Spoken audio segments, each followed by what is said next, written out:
Kembali lagi dengan saya, Timothy Saga, dan kita akan kembali mereview buku kedua atau buku pembanding, mana buku ini berjudul Strategi Belajar Mengajar.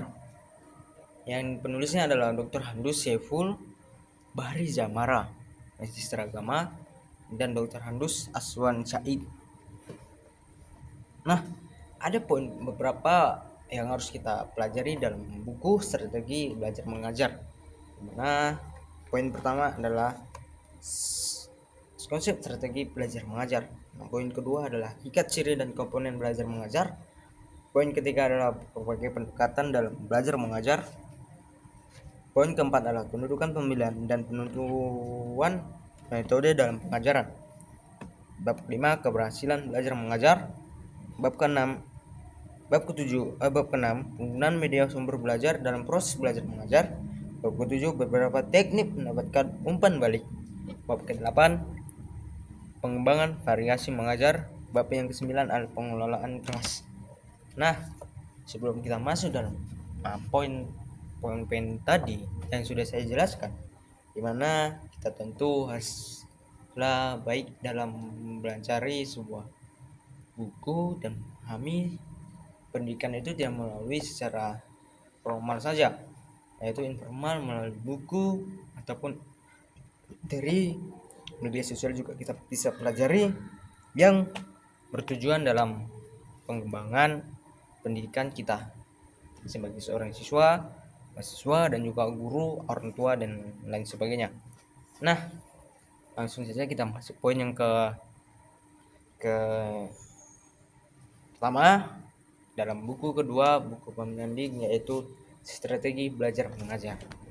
Poin pertama ialah konsep strategi belajar mengajar. Tentu konsep strategi belajar mengajar, pengertian strategi belajar mengajar, klarifikasi strategi belajar mengajar, dan implementasi belajar mengajar. Nah, tentu dari 3 yang sudah saya sebutkan dari poin pertama, bahwasanya kita harus memahami sebuah strategi, konsep dalam kita belajar mengajar. Tentu kita menjadi seorang guru tidak asal-asalan. Tentu kita harus memahami konsep strategi belajar mengajar dalam pengertian strategi belajar mengajar, klasifikasi belajar mengajar, dan implementasi belajar mengajar. Tentu kita harus tahu juga poin yang tadi 3 tersebut di dalam sebuah konsep yang harus benar-benar kita tepatkan dan strategi yang kita harus siap matangkan dalam proses belajar mengajar kita tersebut. Nah, tentu kita menjadi sebuah guru haruslah kita memikirkan bagaimana kita akan menjadi seorang guru. Nah, itu sebuah konsep dan kita harus memahami sebuah susunan dalam menjadi seorang guru dalam proses belajar mengajar, yaitu sebuah strategi. Nah, ketika kita kaitkan dengan konsep dan strategi belajar mengajar, maka siswa tidak bingung atau tidak bimbang dalam sebuah pembelajaran yang kita lakukan.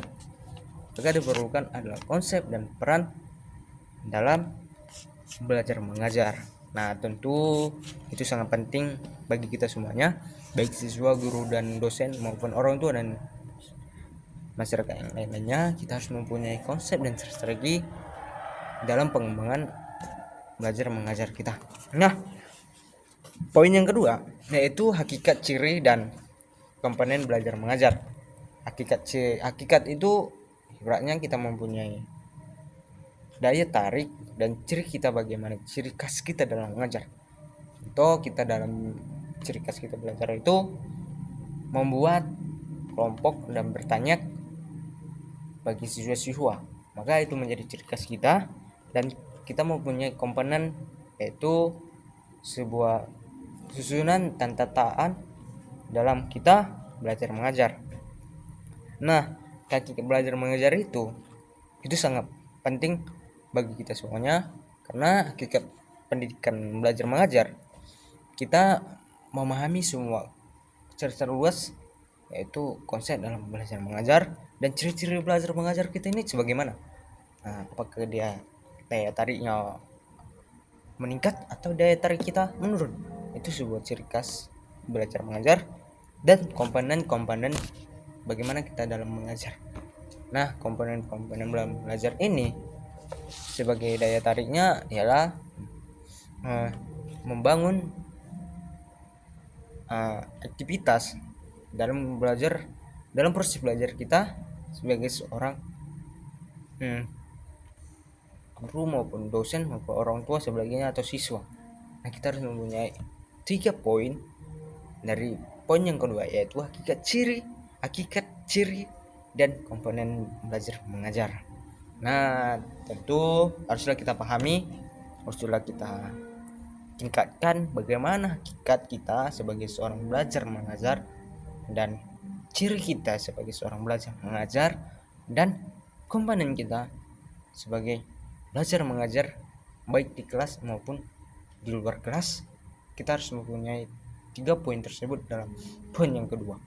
Nah, poin yang ketiga ialah berbagai pendekatan dalam belajar mengajar. Nah, berbagai pendekatan itu sebagai contohnya kita menarik daya tarik siswa atau daya tarik kita dalam belajar mengajar itu menjadi sebuah pendekatan dalam belajar mengajar tersebut, di mana pendekatan individual, pendekatan kelompok, pendekatan bervariasi, dan pendekatan edukatif, pendekatan keagamaan, dan pendekatan kebermaknaan. Itu adalah poin yang ketiga yang sudah saya sebutkan, di mana individual, kelompok bervariasi, edukatif, dan juga keagamaan dan kebermaknaan itu sangat penting dalam berbagai pendekatan dalam belajar mengajar kita.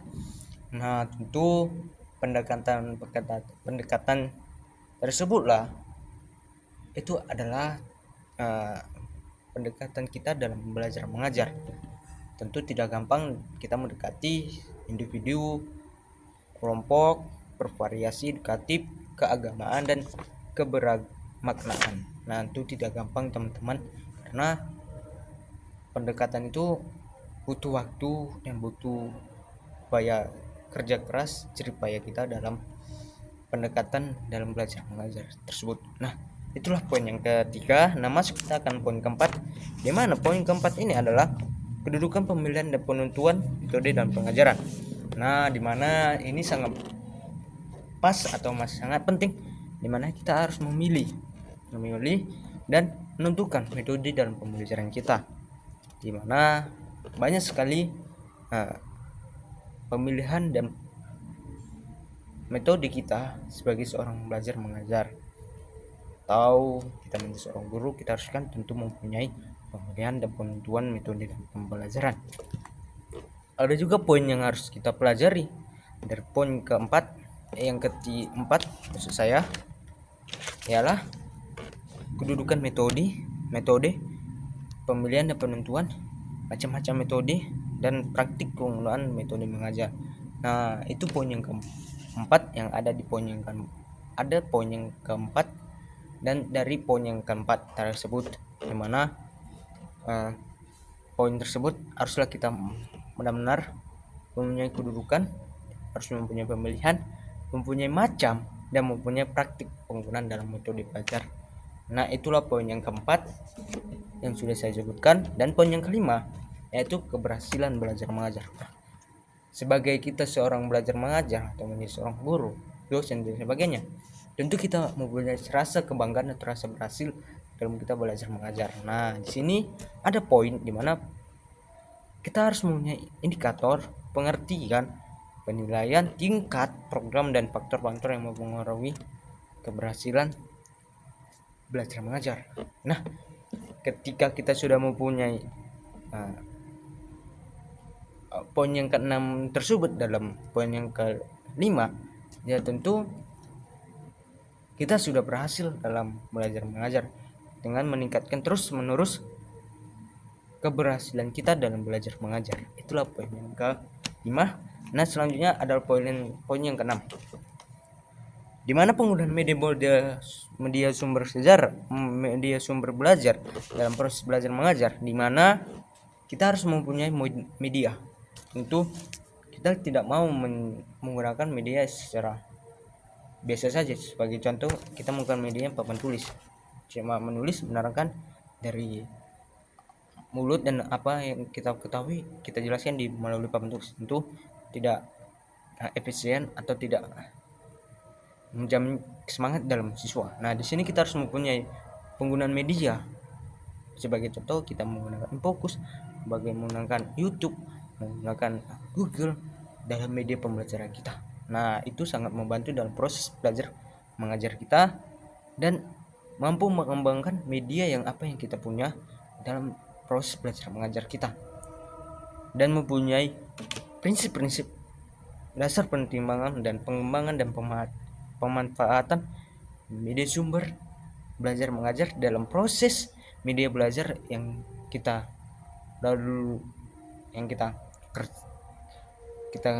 kerjakan dalam proses belajar mengajar kita tersebut. Di mana poin yang ke-7 ialah beberapa teknik mendapatkan umpan balik. Kenapa kita bilang menggunakan teknik dalam umpan balik? Ya, teknik bagaimana kita menjadi seorang guru belajar mengajar dan bagaimana kita mempunyai atau mendapatkan umpan balik. Itu contohnya, saya mengajar dan siswa bertanya kepada saya, "Pak, apakah yang dimaksud dengan ini yang sesuai dengan apa yang Bapak ceritakan, apakah mempunyai kesinambungan?" Itu adalah umpan balik, yaitu pertanyaan yang menjadi dasar teknik dalam belajar mengajar, di mana ada memancing apresiasi anak didik dan memanfaatkan teknik alat bantu yang akseptabel dan memilih bentuk motivasi dan menggunakan metode yang bervariasi. Nah, tentu metode ini bervariasi teman-teman, tidak tergantung dengan satu metode saja, namun ada banyak sekali metode bervariasi yang harus kita mempunyai dalam proses belajar mengajar. Nah, poin yang ke-8 ialah pengembangan variasi mengajar. Nah, pengembangan variasi belajar inilah yang harus kita kembangkan terus menerus. Jangan berhenti, jangan mempunyai satu pengembangan belajar kita sampai situ saja, jangan. Maksudnya, kenapa kita bilang pengembangan variasi belajar mengajar? Dimana pengembangan variasi mengajar ini menjadi sebuah landasan kita menjadi seorang dalam belajar mengajar. Nah, dimana kita harus juga tentu mempunyai pengembangan variasi pembelajaran yang harus kita kembangkan lebih lagi, karena agar pembelajaran belajar kita ini tidak monoton bagi siswa dalam mengikuti pembelajaran belajar mengajar tersebut. Nah, tentu kita harus mengembangkan variasi belajar mengajar kita pada poin yang ke-8 tersebut. Nah, poin yang ke-9 atau poin yang terakhir ialah pengelolaan kelas, di mana kita harus mempunyai. Nah, poin yang terakhir ialah poin yang 9, pengelolaan kelas, di mana kita harus mengetahui pengelolaan kelas kita ini mempunyai tujuan dan berbagai pendekatan, prinsip-prinsip dan juga komponen dan beberapa masalah penataan ruang kelas, pengaturan siswa dan pengelolaan kelas yang efektif. Nah, pengelolaan kelas inilah yang menjadi dasar juga bagi kita semuanya. Bahwasannya menjadi seorang belajar mengajar itu tentu kita harus mengolah kelas tersebut supaya apa? Supaya kelas tersebut tertib dalam proses belajar mengajar dan penataan di kelas tersebut sangat rapi sehingga dapat mengatur siswa dalam pengelolaan kelas yang sangat efektif dalam proses belajar mengajar. Nah, jadi pengelolaan kelas ini adalah poin yang 9 dan sangat penting dalam pengelolaan kelas tersebut. Beratnya tanpa belajar mengajar dengan kondisi kelas yang sangat tidak bagus atau sangat bising, mungkin menentukan proses belajar mengajarnya itu nanti terganggu. Nah, jadi sekian dari apa yang sudah saya ucapkan atau saya presentasikan dalam video kali ini, yaitu tentang buku kedua, Strategi Belajar Mengajar. Nah, jadi teman-teman atau semuanya, Hendaklah kita membaca buku menjadi sumber pengetahuan kelak dalam kehidupan kita kemudian hari. Nah, jadi untuk itu kata atau presentasi yang bisa saya jalankan atau saya presentasikan dalam buku ini. Nah, jadi saya ucapkan terima kasih dan sehat selalu bagi semua saudari-saudari dalam menjalani kehidupan dan semangat dalam proses belajar mengajar dalam pendidikan dan ilmu pengetahuan kita tersebut. Saya ucapkan terima kasih.